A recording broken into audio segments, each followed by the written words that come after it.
ನೆರೆದಿರುವ ಸರ್ವರಿಗೂ ಸ್ವಾಗತ. ಅದೊಂದು ವೃದ್ಧಾಶ್ರಮ. ಅನಾಥರಾದ ಅನೇಕ ವೃದ್ಧರು ಈ ಆಶ್ರಮದಲ್ಲಿದ್ದರು. ಇನ್ನು ಕೆಲವರು ಅನಾಥರಲ್ಲದವರೂ ಅಲ್ಲಿದ್ದರು. ವೃದ್ಧಾಶ್ರಮದಲ್ಲಿ ಯಾಕಿರುತ್ತಾರೆ ಅಂತ ನಿಮಗೆಲ್ಲರಿಗೂ ಗೊತ್ತಿರಬಹುದು. ಬದುಕಿನ ಇಳಿಸಂಜೆಯಲ್ಲಿರುವ ಆ ತಾತ ಒಂದು ದಿವಸ ವೃದ್ಧಾಶ್ರಮದಲ್ಲಿ ತನ್ನ ಬದುಕಿನ ಪಯಣವನ್ನು ಮುಗಿಸುತ್ತಾನೆ. ಅವನ ಹಿಂದೆ ಅವನ ಮಡದಿಯೂ ಕೂಡ ಇಹಲೋಕ ತೊರೆಯುತ್ತಾಳೆ. ಇಬ್ಬರು ಕಡೆಯ ದಿಕ್ಕಿನ ಒಡೆಯನಾದ ಯಮರಾಯನ ಶೈಮಿನಿಪುರದೆಡೆಗೆ ಸಾಗುತ್ತಿದ್ದಾರೆ. ಆಯಸ್ಸು ಕಳೆದ ಈ ವೃದ್ಧ ದಂಪತಿಯ ಬದುಕಿನ ಬವಣೆಗಳೇನು, ಮುಂದಿನ ಆಸೆ ಆಕಾಂಕ್ಷೆಗಳೇನು, ಇವೆಲ್ಲವುಗಳಿಗೆ ಉತ್ತರವನ್ನು ಕಂಡುಕೊಳ್ಳಲು ನೋಡಿ ನಿಮ್ಮ ಸಮ್ಮುಖದಲ್ಲಿ ನಾವು ಪ್ರಸ್ತುತಪಡಿಸುವ ನಾಟಕ ದೇವವೃದ್ಧರು. ಚಿತ್ರಗುಪ್ತ ಪ್ರಭು, ಸೂರ್ಯನಿಂದ ಲೋಕದ ಬೆಳಕನ್ನು ಕಂಡ ನಾನು ತ್ರಿಮೂರ್ತಿಗಳ ಅನುಗ್ರಹದೊಂದಿಗೆ ಈ ಶೈಮಿನಿಗೆ ಒಡೆಯನಾಗಿದ್ದೇನೆ. ಎಂದಿನಂತೆ ನಮ್ಮ ನಿತ್ಯದ ಸಭೆ. ಇಂದು ಯಾವ ಯಾವ ಪ್ರೇತಾತ್ಮಗಳು ಭೂಲೋಕದಿಂದ ಇಲ್ಲಿಗೆ ಬಂದಿವೆ ಎಂದು ಹೇಳು ನೋಡೋಣ. ಅಪ್ಪಣೆ ಪ್ರಭು. ಯಾರಲ್ಲಿ? ಒಂದೊಂದೇ ಪ್ರೇತಾತ್ಮಗಳು ಬರಲಿ ಸಭೆಗೆ.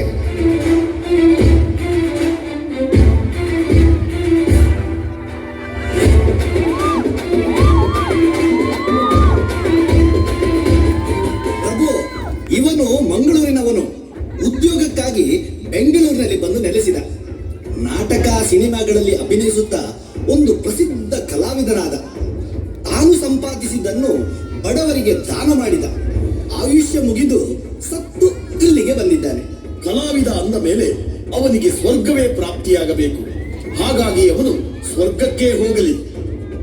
ಅಪ್ಪಣೆ ಪ್ರಭು.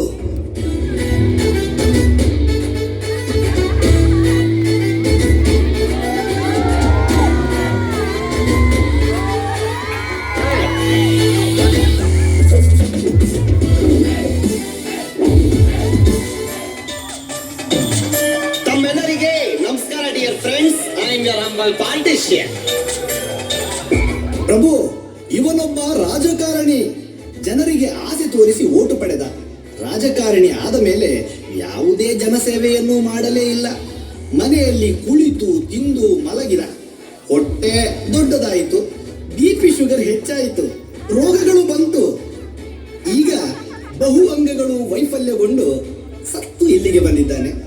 ಒಬ್ಬ ದುಷ್ಟ ರಾಜಕಾರಣಿಗೆ ಇಷ್ಟು ಶಿಕ್ಷೆ ಸಾಕಾಗೋದಿಲ್ಲ. ಇದಕ್ಕಿಂತಲೂ ಹೆಚ್ಚು ಶಿಕ್ಷೆಯಾಗಬೇಕು. ಇವನನ್ನು ನರಕಕ್ಕೆ ಕಳಿಸಿ ಕುದಿಯುತ್ತಿರುವ ಸನ್ಫ್ಲವರ್ ರಿಫೈನ್ಡ್ ಆಯಿಲ್ ನಲ್ಲಿ ಇವನನ್ನು ಕರಿಯಿರಿ. ಅಪ್ಪಣೆ ಪ್ರಭು.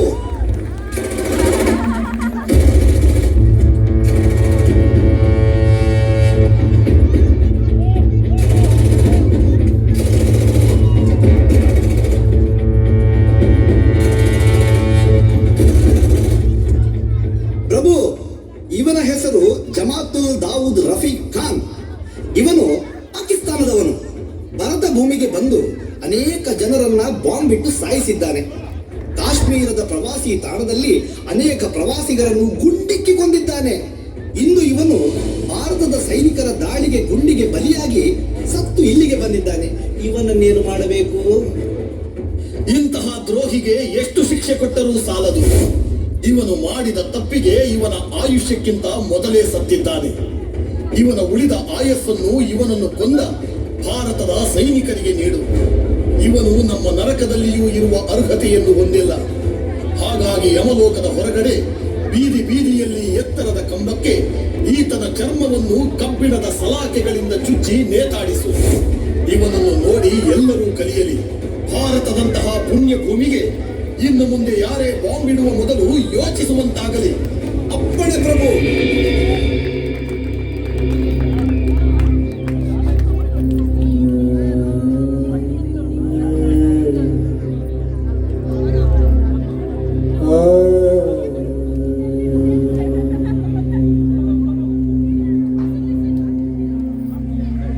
ಪ್ರಭು, ಇವರು ಭೂಲೋಕದಲ್ಲಿದ್ದ ದಂಪತಿಗಳು.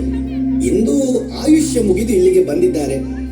ತಮ್ಮ ಜೀವಿತದ ಅವಧಿಯಲ್ಲಿ ಬದುಕಿನ ಧರ್ಮದಂತೆ ಎಲ್ಲವನ್ನೂ ಮಾಡಿದ್ದಾರೆ. ಹಾಗೆ ಬದುಕಿದ್ದಾರೆ. ಮಕ್ಕಳಿಗಾಗಿ ಸರ್ವಸ್ವವನ್ನು ತ್ಯಾಗ ಮಾಡಿದ್ದಾರೆ. ಇವರ ಹೆಸರಿನಲ್ಲಿ ಯಾವುದೇ ಕೆಟ್ಟ ಕೆಲಸಗಳು ದಾಖಲಾಗಿಲ್ಲ.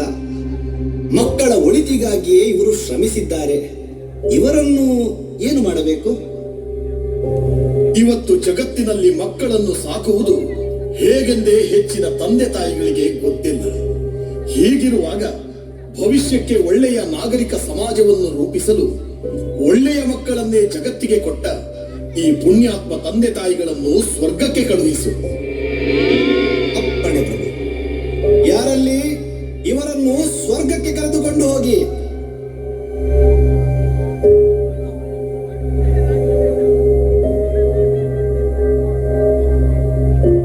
ಅಮ್ಮ, ಅಯ್ಯ, ಎಲ್ಲರೂ ಸ್ವರ್ಗ ಎಂದಾಕ್ಷಣ ಬಹಳ ಸಂಭ್ರಮದಿಂದಲೇ ಹೋಗುತ್ತಾರೆ. ನಿಮಗೆ ಅರ್ಹವಾಗಿಯೇ ಸ್ವರ್ಗ ಪ್ರಾಪ್ತಿಯಾದರೂ ನೀವೇಕೆ ಸ್ವರ್ಗವನ್ನು ಪ್ರವೇಶಿಸುವುದಕ್ಕೆ ಹಿಂದೆ ಮುಂದೆ ಯೋಚಿಸುತ್ತಿದ್ದೀರಿ? ಏನಾಯಿತು? ನಾವೇನೋ ನಮ್ಮ ಬದುಕಿನಲ್ಲಿ ಬೇಕಾದದ್ದನ್ನ ಮಾಡಿದ್ದೇವೆ, ಆಯುಷ್ಯ ಮುಗಿದೇ ಇಲ್ಲಿಗೆ ಬಂದಿದ್ದೇವೆ. ಆದರೆ ನಮಗೆ ಇನ್ನೂ ಚಿಂತೆ ಕಾಡುತ್ತಿದೆ. ಚಿಂತೆ? ಏನು ಚಿಂತೆ? ಬದುಕಿನಲ್ಲಿ ಇದುವರೆಗೂ ನಡೆದದ್ದನ್ನು ಮರೆಯಲಾಗುತ್ತಿಲ್ಲ. ಮುಂದೇನಾಗುತ್ತದೆಯೋ ಎಂಬ ಆತಂಕ. ಅಯ್ಯ, ನಿಮಗೆ ಏನು ಹೇಳಬೇಕು ಅದನ್ನು ಸ್ಪಷ್ಟವಾಗಿ ಹೇಳಿ. ಹೀಗೆ ಮನಸ್ಸಿನೊಳಗಡೆ ಇಟ್ಟುಕೊಂಡರೆ ನಮಗೆ ಯಾರಿಗೂ ಅರ್ಥವೇ ಆಗುವುದಿಲ್ಲ. ನಮ್ಮದು ಸುಂದರವಾದ ದಾಂಪತ್ಯ.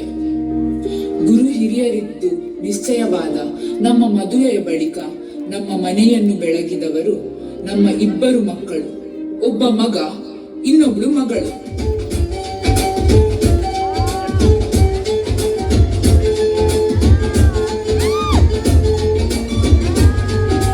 ತಿಂಗಳ ಬೆಳಕಿನ ಅಂಗಳದಲ್ಲಿ ಹರಡಿದ ಪ್ರೀತಿಯ ಸಂಚಾರ. ದೇವರೇ ಬಂದರು ನಾಚಲೇಬೇಕು, ಸ್ವರ್ಗವೇ ನಮ್ಮ ಸಂಸಾರ.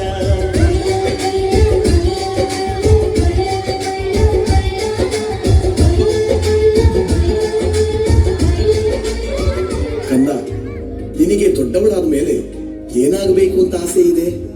ಅಪ್ಪ, ನಾನು ದೊಡ್ಡವಳಾದ್ಮೇಲೆ ಡಾಕ್ಟರ್ ಆಗ್ತೀನಿ. ಅಪ್ಪ, ನಾನು ಬಿಸ್ನೆಸ್ ಮ್ಯಾನ್ ಆಗ್ತೀನಿ. ಆಯ್ತು ಮಕ್ಕಳೇ, ನಿಮಗೇನಾಗಬೇಕೋ ಅದೇ ಆಗಿ. ಎಷ್ಟೇ ಖರ್ಚಾದರೂ ನಾನು ಓದಿಸ್ತೀನಿ. ಆದ್ರೆ ನೀವು ಮಾತ್ರ ಚೆನ್ನಾಗಿ ಕಲಿಬೇಕು. ಆಯ್ತು ಅಪ್ಪ.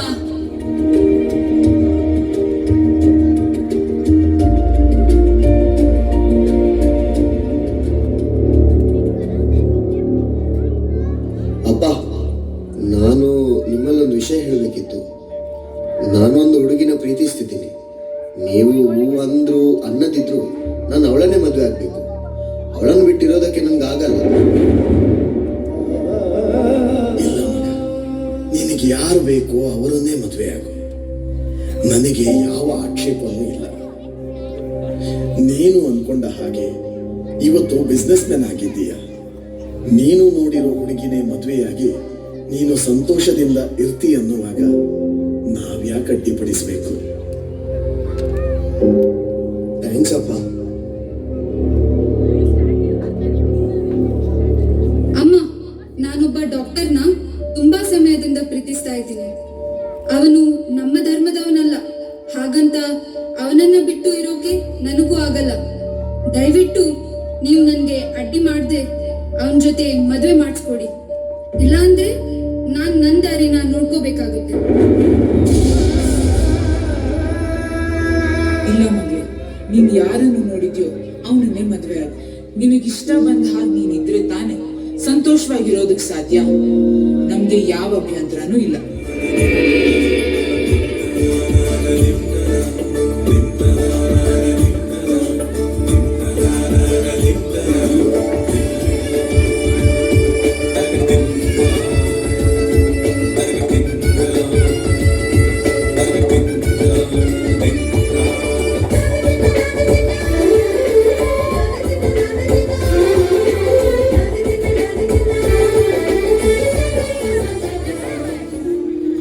ನನಗೆ ಇವತ್ತು ಸಮಾಧಾನ ಆಯಿತು. ನೀವು ಅಂದುಕೊಂಡ ಹಾಗೆ ನಿಮಗೆ ಶಿಕ್ಷಣ ಕೊಡಿಸಿದೆ, ಅದಕ್ಕೆ ತಕ್ಕ ಹಾಗೆ ಉದ್ಯೋಗನೂ ಸಿಕ್ಕಿತು. ಈಗ ನೀವಂದುಕೊಂಡ ಹಾಗೆ ಮದುವೆನೂ ಮಾಡಿಸಿದ್ದೇನೆ. ಇನ್ನು ಮೊಮ್ಮಕ್ಕಳನ್ನ ನೋಡಿಕೊಂಡು ಕಾಲ ಕಳೆಯೋದೊಂದೇ ಬಾಕಿ. ನೀವು ಬದುಕಿನಲ್ಲಿ ಸಂತೋಷವಾಗಿದ್ದರೆ ನಾವು ನೆಮ್ಮದಿಯಲ್ಲಿರ್ತೇವೆ. ನಮ್ಮ ಬದುಕಿನಲ್ಲಿ ಇದೊಂದು ಆಸೆ ಬಿಟ್ಟು ಬೇರೆ ಯಾವ ಆಸೆನೂ ಇಲ್ಲ. ಆ ಬಗ್ಗೆ ನೀವೇನು ಚಿಂತೆ ಮಾಡಬೇಡಿ ಮಾವ, ನಿಮ್ಮನ್ನು ನಾವು ಚೆನ್ನಾಗಿ ನೋಡಿಕೊಳ್ತೇವೆ. ಇನ್ನು ಮನೆ ಕೆಲಸ ಎಲ್ಲ ಅತ್ತೆ ಮಾಡೋದೇ ಬೇಡ, ಎಲ್ಲ ನಾನೇ ಮಾಡ್ತೀನಿ. ಆದ್ರೆ ನಂಗೊಂದು ಆಸೆ ಇದೆ. ನೀವ್ 4 ಜನನು ಎಲ್ಗೂ ಹೋಗ್ಬಾರ್ದು. ಇದೇ ಮನೆಯಲ್ಲಿ ಇಲ್ಲೇ ಇರ್ಬೇಕು. ನಾವೆಲ್ಲರೂ ಜೊತೆಯಾಗಿ ಇಲ್ಲೇ ಬದುಕ್ಬೇಕು, ಇಲ್ಲೇ ಕಾಲ ಕಳಿಬೇಕು. ಅದೊಂದೇ ನನ್ಗಿರೋ ಆಸೆ. ಅದನ್ನ ನನ್ನ ಮಗನಾಗ್ಲಿ ಮಗಳಾಗ್ಲಿ ಖಂಡಿತ ಇಲ್ಲ ಅನ್ನೋಲ್ಲ. ಏನಂತೀರಾ? ಮಗಳು ಯಾಕೆ? ನಾನು ಏನು ಅನ್ನಲ್ಲ, ನಾವು ಇಲ್ಲೇ ಇಡ್ತೀವಿ.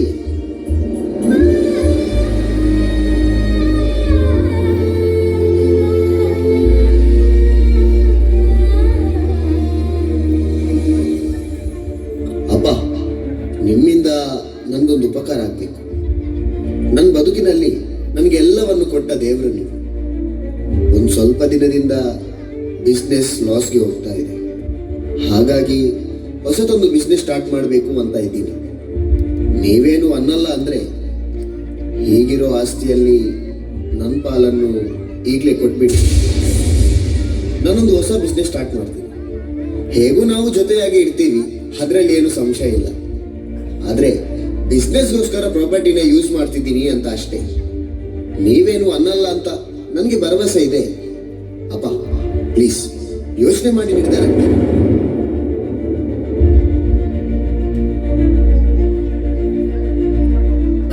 ಅಮ್ಮ, ಈ ವಿಷಯ ನಿಮ್ಗೆ ನಾನು ಯಾವತ್ತೂ ಹೇಳ್ಬೇಕಿತ್ತು. ಎಲ್ಲಿ ಮಿಸ್ಅಂಡರ್ಸ್ಟ್ಯಾಂಡಿಂಗ್ಗೆ ದಾರಿ ಮಾಡಿಕೊಡುತ್ತೋ ಅಂತ ಹೇಳಿಲ್ಲ. ಯಾವುದೋ ಹಾಸ್ಪಿಟಲ್ಗೆ ಹೋಗಿ ದುಡಿಯೋದಕ್ಕಿಂತ ಸ್ವಂತ ಕ್ಲಿನಿಕ್ ಮಾಡಬೇಕು ಅನ್ನೋದು ಅವರ ಆಸೆ. ಅವರಲ್ಲಿದ್ದ ದುಡ್ಡು ಸ್ಟಡೀಸ್ಗೆ ಖರ್ಚಾಗೋಯ್ತು. ಮದುವೆಗಿಂತ ಮುಂಚೆ ಪ್ರಾಮಿಸ್ ಮಾಡಿದ್ದೆ, ಕ್ಲಿನಿಕ್ ಹಾಕೋದಕ್ಕೆ ನಾನ್ ದುಡ್ಡು ಕೊಡ್ತೀನಿ ಅಂತ. ಅಣ್ಣನೂ ಏನೋ ಬಿಸ್ನೆಸ್ ಯೋಚನೆಯಲ್ಲಿದ್ದಾನಂತೆ. ನಾವು ಒಂದು ಕ್ಲಿನಿಕ್ ಓಪನ್ ಮಾಡೋಣ ಅಂತ ಯೋಚಿಸ್ತಿದ್ದೇವೆ. ಹಾಗಾಗಿ ನೀವು ಇರೋ ಆಸ್ತಿಯನ್ನ ನಮಗಿಬ್ಬರಿಗೂ ಪಾಲು ಮಾಡಿಕೊಟ್ರೆ ನಮ್ಮ ದಾರಿಯನ್ನು ನಾವು ನೋಡ್ಕೊಳ್ತೀವಿ. ನಮಗೆ ಸುಲಭ ಆಗುತ್ತೆ. ನಿಮ್ಮನ್ನು ಹೇಗೋ ನಾವು ನೋಡ್ತೀವಿ, ಆದ್ರೆ ನಮ್ ದಾರಿ ನಾವೇ ನೋಡ್ಬೇಕಲ್ಲ. ಪ್ಲೀಸ್ ಅಪ್ಪ, ಮಕ್ಕಳ ಸಂತೋಷ ನಿಮಗೆ ಮುಖ್ಯ ಅಂತ ನಂಗೆ ಗೊತ್ತು. Hello, lawyer Vishwanath. ನಾನು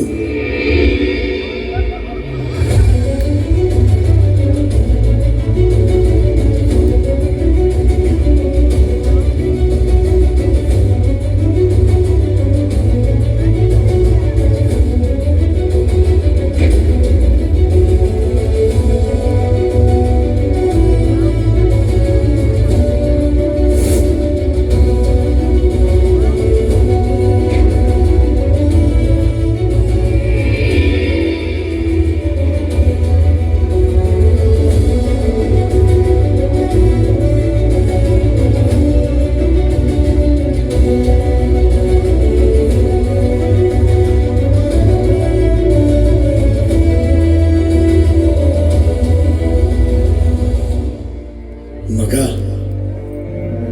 ಅಪ್ಪ, ನಾನು ಸ್ವಲ್ಪ ಬ್ಯುಸಿ ಇದ್ದೇನೆ. ಆಫೀಸ್ಗೆ ರೀಚ್ ಆಗಿ ಫ್ರೀ ಆದ್ರೆ ಆಮೇಲೆ ಕಾಲ್ ಮಾಡ್ತೀನಿ. ಏನಿದ್ರು ಆಮೇಲೆ ಮಾತಾಡೋಣ.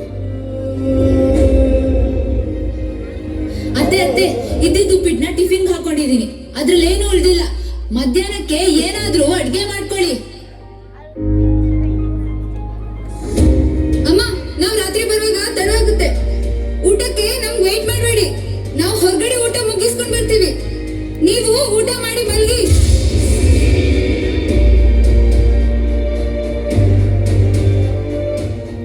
ನೋಡು, ತಂದೆ ತಾಯಿ ನನಗ್ ಮಾತ್ರ ಅಲ್ಲ, ನಿಂಗೂ ಕೂಡ. ನಾನೊಬ್ನೇ ಇಬ್ಬರ ಜವಾಬ್ದಾರಿ ತಗೊಳ್ಳೋದು ಕಷ್ಟ ಆಗುತ್ತೆ. ಹಾಗಂತ ನನ್ಗೂ ಇಬ್ಬರ ಜವಾಬ್ದಾರಿ ತಗೊಳಕ್ಕೆ ಆಗಲ್ಲ.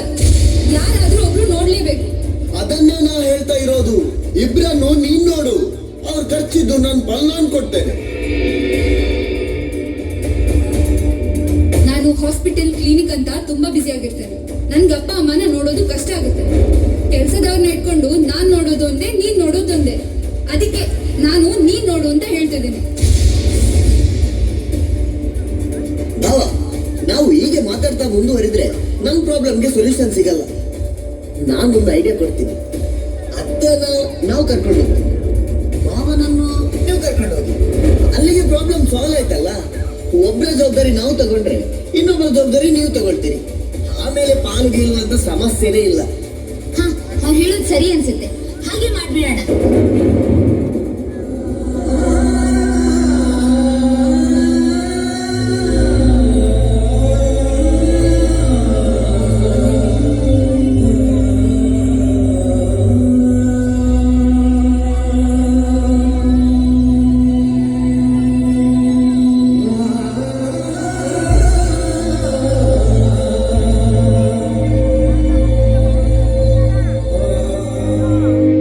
ಹಲೋ, ಹಲೋ, ನಾನೇ ಕಣ್ರಿ, ಹೇಳಿ. ತಿಂಡಿ ಆಯ್ತಾ? ಏನ್ ತಿಂದೆ? ನಿನ್ನೆ ರಾತ್ರಿ ಉಳಿದಿದ್ದ ಅನ್ನ ಇತ್ತು, ಹಾಗೆ ಚಿತ್ರಾನ್ನ ಮಾಡ್ಕೊಂಡು ತಿಂದೆ. ನೀವೇನ್ ತಿಂದ್ರಿ? ಅದೇನೋ ಪಾಸ್ತಾ ಅಂತೆ, ನನಗದನ್ನ ತಿನ್ನಕ್ಕಾಗಿಲ್ಲ, ಹಾಗೆ ಏನೂ ತಿಂದಿಲ್ಲ. ಹೇಗಿದ್ದೀರಾ? ಹೇಗೋ ಇದ್ದೇನೆ. ಪಾಪ ಮಗನಿಗೂ ತುಂಬಾ ಕಷ್ಟ ಆಗುತ್ತೆ ನಾನಿಲ್ಲಿ ಇರೋದ್ರಿಂದ. ಅವನಿಗೂ ಬಿಸ್ನೆಸ್ ಕಡೆ ಗಮನ ಕೊಡಕ್ ಆಗ್ತಾ ಇಲ್ಲ ಅನ್ಸುತ್ತೆ. ಹೌದು ರೀ, ಇಲ್ಲಿ ಮಗಳಿಗೂ ಹಾಸ್ಪಿಟಲ್ ಕ್ಲಿನಿಕ್ ಅಂತ ತುಂಬಾ ಕೆಲಸ ಇರುತ್ತೆ. ಅದ್ರ ಮಧ್ಯೆ ನನ್ ಕಡೆ ಗಮನ ಕೊಡೋದಕ್ಕೆ ಆಗಲ್ಲ. ಅದಕ್ಕೆ ನಾನು ಏನು ಹೇಳಕ್ ಹೋಗಲ್ಲ. ನನಗ್ ಬೇಕಾದನ್ನ ನಾನೇ ಮಾಡ್ತಾ ಹೋಗ್ತೀನಿ. ನಾವು ಹೇಗಿದ್ರು ಚಿಂತೆ ಇಲ್ಲ, ಮಕ್ಳು ಚೆನ್ನಾಗಿರ್ಬೇಕು ರೀ. ಹೌದು, ಮಕ್ಕಳು ಚೆನ್ನಾಗಿದ್ರೆ ತಾನೇ ನಮಗೂ ಖುಷಿ. ಏನೇ ಆದ್ರೂ ನೀನು ಮಗಳಿಗಾಗ್ಲಿ ಅಳಿಯಂದ್ರಿಗಾಗ್ಲಿ ಏನು ಹೇಳಕ್ ಹೋಗ್ಬೇಡ. ಸುಮ್ಮನೆ ಮತ್ತೆ ನೊಂದ್ಕೊಂಡಾರು. ನೀವು ಅಷ್ಟೇ, ಸೊಸೆಗಾಗ್ಲಿ ಮಗನ್ಗಾಗ್ಲಿ ಏನು ಹೇಳಕ್ ಹೋಗ್ಬೇಡಿ. ಅವ್ರಿಗೆ 1000 ಚಿಂತೆ ಇರ್ಬೋದು. ಸುಮ್ಮನೆ ನಾವ್ಯಾಕೆ ಅವ್ರಿಗೆ ತೊಂದರೆ ಕೊಡೋದು?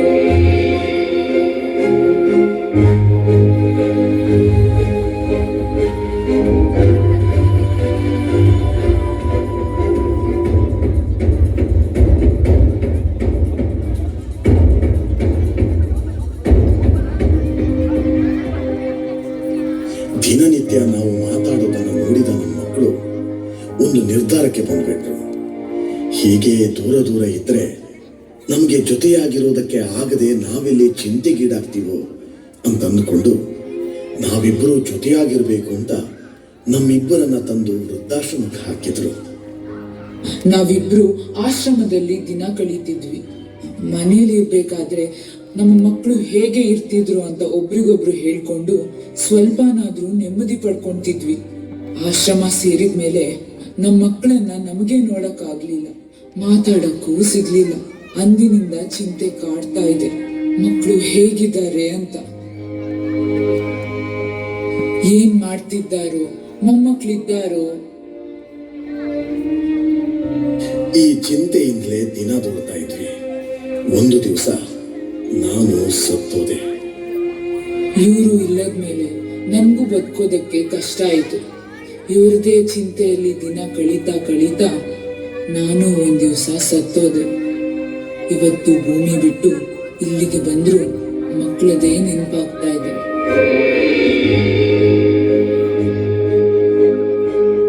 ಹೌದು, ಭೂಲೋಕದಲ್ಲಿ ಮಕ್ಕಳು ಏನ್ ಮಾಡ್ತಿದ್ದಾರೋ ಏನೋ. ಮಕ್ಕಳಿಲ್ಲದ ಸ್ವರ್ಗ ನಮಗೆ ಅನುಭವಿಸೋದಕ್ಕೆ ಬೇಡ. ಮಕ್ಕಳು ಸಂತೋಷವಾಗಿದ್ರೆ ಅದೇ ನಮಗೆ ಸ್ವರ್ಗ. ಹೌದು, ಮಕ್ಕಳಲ್ಲಿ ನೆಮ್ಮದಿಯಲ್ಲಿದ್ರೆ ಸಾಕು.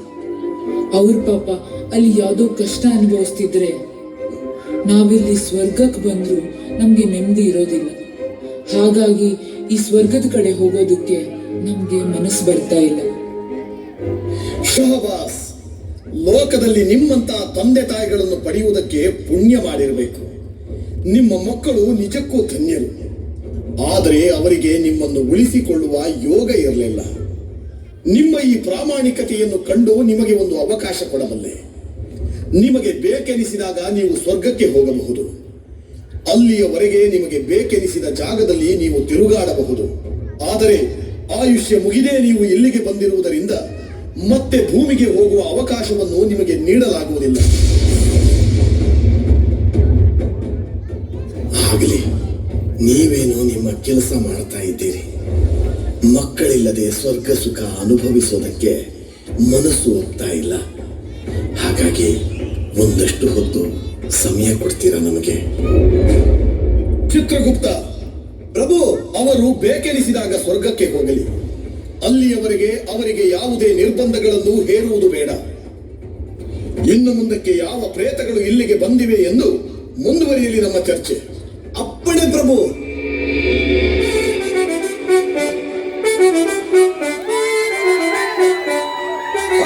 ಬಾರೆ.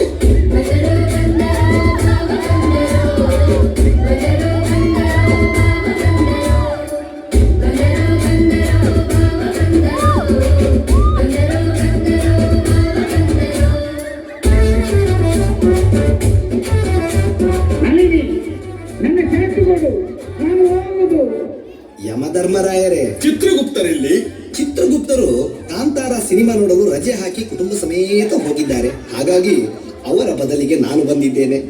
ನಿಮ್ಮ ಹೆಸರು? ನನ್ನ ಹೆಸರು ವಿಚಿತ್ರಗುಪ್ತ.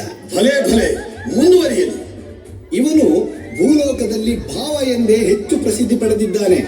ಭೂಲೋಕದಲ್ಲಿ ಯಾರದೇ ಮದುವೆ ಇರಲಿ, ಮದುವೆಗೆ ಬರದೆ ರಾತ್ರಿ ಹೊತ್ತು ಗುಂಡು ಪಾರ್ಟಿಗೆ ಬಂದು ಕುಡಿದು ಇಡೀ ಫಂಕ್ಷನ್ ಅನ್ನೇ ಹಾಳು ಮಾಡಿದ್ದಾನೆ.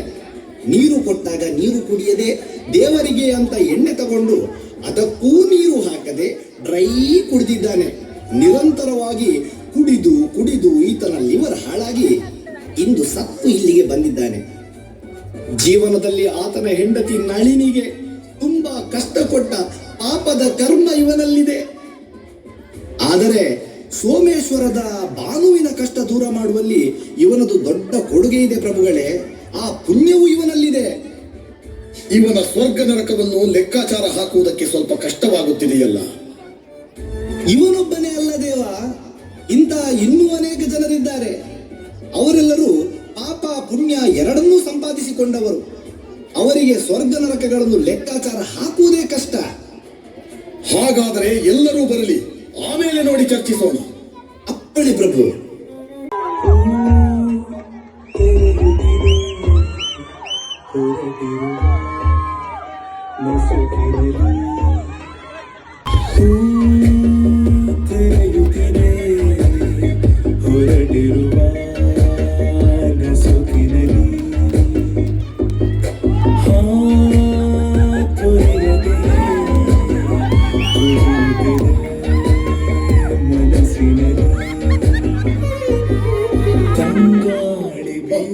ನೀವು ಸಹ ಬಂದಿದ್ದೀರಾ? ನಾನು ಅವತ್ತು ಹೇಳಿದ್ದಲ್ಲ, ಭಾನುವರಿಗೆ ಮನಸ್ಸಿದ್ರೆ ನಾನು ಮದುವೆ ಆಗ್ತೇನೆ ಅಂತ. ನಾವು ಸ್ವಲ್ಪ ಪೂರ ಸಪುರ ಅಂತ ಹೇಳುದು ಬಿಟ್ಟು ರಾಯ ಅಂದಾಜು ಇಬ್ಬರದ್ದು ಸಹ ಒಂದೇ ಇವ್ರೆ. ಸಾಯುವಾಗ ಇಬ್ಬರು ಸಹ ಒಟ್ಟಿಗೆ ಸತ್ತದ್ದು. ಸ್ಕೂಟರ್ ಮಳೆಗಾಲದಲ್ಲಿ ರಸ್ತೆ ಗುಂಡಿಗೆ ಬಿದ್ದು ಇಬ್ಬರು ಸಹ ಡಬಲ್. ಈಗ ನೋಡಿ, ಈ ಸ್ಕೂಟರ್ ಸಹ ಡೈರೆಕ್ಟ್ ನಮ್ಮ ಜೊತೆ ಸತ್ತು ಇಲ್ಲಿಗೆ ಬಂದಿದೆ. ಪ್ರಭು, ಇವನ ಹೆಸರು ರವಿಯಣ್ಣ. ಊರಿನಲ್ಲಿ ಎಲ್ಲರಿಗೂ ಬೇಕಾದ ವ್ಯಕ್ತಿ. ಯಾವುದೇ ಸಮಸ್ಯೆಗಳಿದ್ದರೂ ಮುಂದೆ ನಿಂತು ಎಲ್ಲವನ್ನು ಪರಿಹರಿಸುವವನು. ಆದರೆ ಈತ ಸೋಮೇಶ್ವರದ ಭಾನು ಎನ್ನುವ ಹುಡುಗಿಯನ್ನು ನೋಡಲು ಹೋದಾಗ ತಾನು ದಪ್ಪಗಿರುವುದನ್ನು ಹೇಳದೆ ಹುಡುಗಿ ದಪ್ಪ ಅಂತ ಹೇಳಿ ಅಪಪ್ರಚಾರ ಮಾಡಿ ಅವಳ ಪ್ರಪೋಸಲ್ ಅನ್ನು ರಿಜೆಕ್ಟ್ ಮಾಡಿದ್ದಾನೆ. ಈ ಕಾರಣದಿಂದ ಅವನೇ ಮದುವೆ ಆದರೂ ಅವಳಿಗೆ ಮದುವೆ ತಡವಾಗಿದೆ.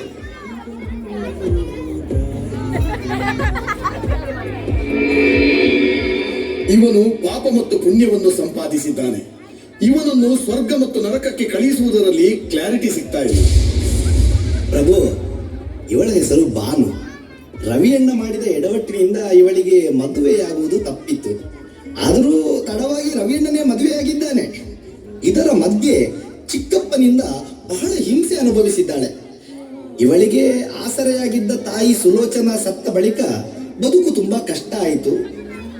ಮರ್ಲೂರಿನ ಅಶೋಕನಿಗೆ ಹಿಡಿದ ಪ್ರೇತದಿಂದ ಇವಳಿಗೆ ಮುಕ್ತಿ ಸಿಕ್ಕಿತು. ಪ್ರಾಮಾಣಿಕ ಹೆಣ್ಣು ಇವಳು. ಅಶೋಕನ ಪ್ರೇತವನ್ನೇ ತನ್ನ ತಾಯಿ ಎಂದು ಭ್ರಮಿಸಿದಳು. ಭಾನುವಿಗೆ ಯೋಚಿಸದೆ ಸ್ವರ್ಗಕ್ಕೆ ಕಳುಹಿಸಿ ಬಿಡು. ಹೆಂಡತಿಗೆ ಸ್ವರ್ಗ ಸಿಕ್ಕಿತು ಮಾರೆ. ನಾನು ಅವಳನ್ನು ಫಸ್ಟ್ಗೆ ಮದುವೆ ಆಗಿದ್ರೆ ನಂಗೆ ಸಹ ಸ್ವರ್ಗ ಸಿಕ್ತಿತ್ತ ಅಂತ. Hello, check check mic check. ಕೇಳ್ತಾರೆ. ಬಂದು ಬಂದು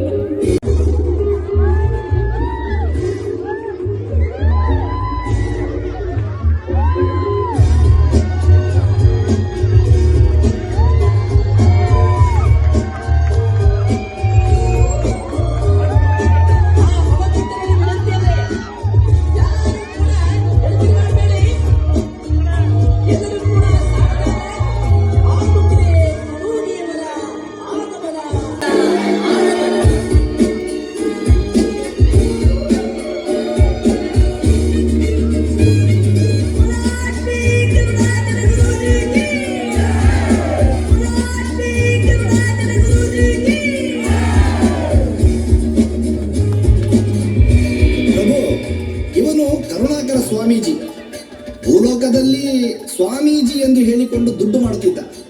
ಎಲ್ಲರನ್ನೂ ಮೋಸ ಮಾಡಿ ಇವನು ಆಸ್ತಿ ಸಂಪಾದಿಸಿಕೊಂಡಿದ್ದಾನೆ.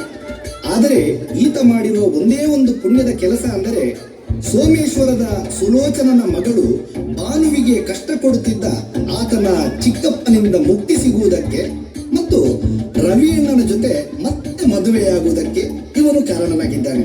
ಹಾಗಾಗಿ ಇವನಲ್ಲಿ ಪಾಪದ ಪುಣ್ಯದ ಎರಡೂ ಕೆಲಸಗಳಿವೆ. ಬೇಕು ಅಂತ ಬಂದದಲ್ಲ, ದಾರಿ ತಪ್ಪಿ ಬಂದ. ಹೋಗ್ಲಿಕ್ಕೆ ಮನಸ್ಸುಂಟು, ನೀವು ದಾರಿ ಮಾಡಿಕೊಡ್ಬೇಕು. ಎಷ್ಟೋ ಕಾಲಗಳು ಕಳೆದು ಹೋಯಿತು, ಎಷ್ಟೋ ಪ್ರೇತಗಳು ಇಲ್ಲಿಗೆ ಬಂದವು. ಆದರೆ ನೀವು ಇನ್ನೂ ಸ್ವರ್ಗಕ್ಕೆ ಹೋಗುವ ಬಗ್ಗೆ ಯೋಚನೆ ಮಾಡುತ್ತಿಲ್ಲವಲ್ಲ. ಭೂಲೋಕದಲ್ಲಿ ಸೂ ಫ್ರಮ್ ಸೋ ಕತೆ 100ಕ್ಕೂ ಹೆಚ್ಚು ಕೋಟಿ ಗಳಿಸಿತು. ಅಲ್ಲಿನ ಪಾತ್ರಗಳೆಲ್ಲವೂ ಕೂಡ ಆಯುಷ್ಯ ಮುಗಿದು ಸತ್ತು ಯಮಲೋಕಕ್ಕೆ ಬಂದಿವೆ. ಆದರೆ ನೀವಿನ್ನೂ ಏನೆಂದು ನಿರ್ಧರಿಸಿಲ್ಲ. ಕಾಲ ಸರಿದು ಹೋಗುತ್ತಿದೆ. ದಯವಿಟ್ಟು ಇನ್ನಾದರೂ ಯೋಚನೆ ಮಾಡಿ.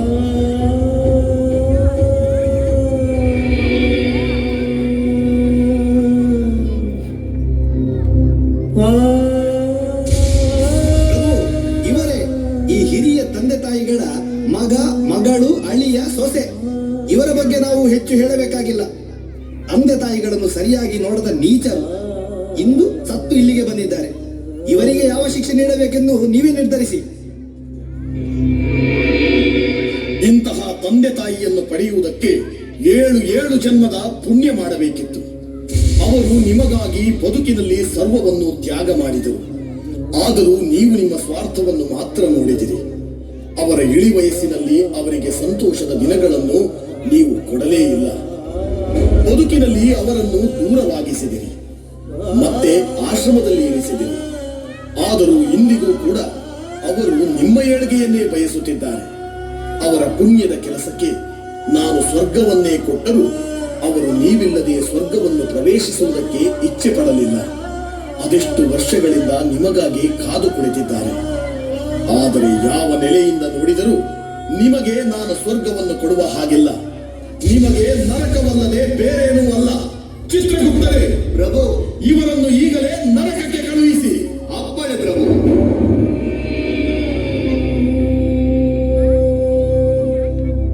ದಯವಿಟ್ಟು ಕ್ಷಮಿಸಿ. ನಿಮ್ಮ ಮಕ್ಕಳಿಗೆ ಸ್ವರ್ಗ ಕೊಡಬಹುದಾದ ಯಾವ ಅರ್ಹತೆಯೂ ಅವರಲ್ಲಿಲ್ಲ.